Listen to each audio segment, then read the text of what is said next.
What's going on, paranormal world? Destination Fear is back and going strong. And to be honest, I'm a little bit behind with this show. I skipped out on watching season 2. Well, from my understanding, we're still in season 2, but I guess they broke it up into 2 parts. So this new episode of Destination Fear takes place at the Saratoga County Homestead in New York. And for those who don't know about this show, Dakota takes his crew around on a road trip. But the catch is, he is the only one that knows the location that they're investigating. So a little backstory about this abandoned building that they're investigating. It was built to treat tuberculosis patients, and many of the patients died, and most people who passed away, their bodies were never found. And with that type of energy being left behind, no wonder why this place is so haunted.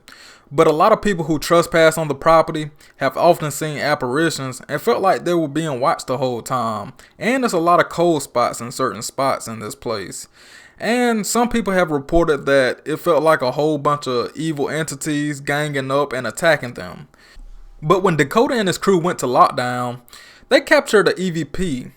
And the EVP said, "Where's my family?" And they also captured a person or apparition, whichever one it was. They captured that, and if it was an apparition, it's pretty compelling.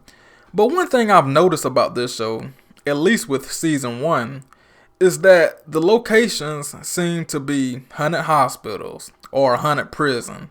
And I feel like the show should switch it up just a little bit. I mean, the locations are great, but at the same time, it's like rinse, wash, and repeat. Some other criticism I had in the past about this show was the overdramatic reactions. It's just too much. Have you all been to a haunted house on Halloween and you got grouped up with the immature teenagers screaming and running from every single thing? That's how I feel watching this show. And that's no disrespect, I'm just saying.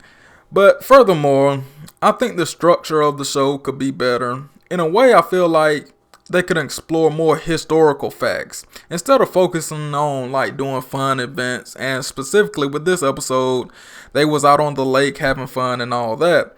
And I get that can probably be Travel Channel incorporating that into the show, but I'm not going to knock them too much on that. But I really want them to focus on the place that they're investigating. Overall, I gave the show another try, and I just can't handle all that screaming and running. But you got to think, even in season 1, they captured a lot of evidence. Well, what to believe is evidence, because I don't know, man. Some of that stuff is skeptical. But if they did capture all that evidence, they will be the most compelling investigators ever. And this will be the most legit paranormal show ever because they captured so much evidence. And one thing about this show, I don't know, maybe it's just me, but it's almost more scripted than the first season I watched. Just the reactions and dialogue seems, I don't know, it just seems like they're being fed lines.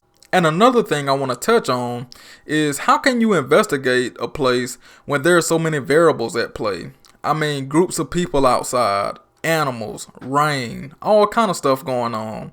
It's amateur. You have to debunk stuff. You have to go through the process of eliminating that outside interference. But, that's just me. And one thing that bothered me, and this is just a nitpick, when they left the building, it was raining. Well, it was raining that night and early morning, I guess. So when they left the building that morning, it was completely dry outside. And I'm like, how is that possible? Maybe that's just an editing mistake and they recorded it. I don't know. Like I said, man, the show seems so scripted. But anyway, that was my discussion about the second part of season 2 Destination Fear. What do you guys think about this specific episode and this specific location? Did you enjoy this episode? I felt like I was a little too critical and a little bit too harsh, but that's just me. I just tell it how it is sometimes. So feel free to subscribe for more paranormal content and hit that notification button so you can see every time I upload. As always, be safe. Peace.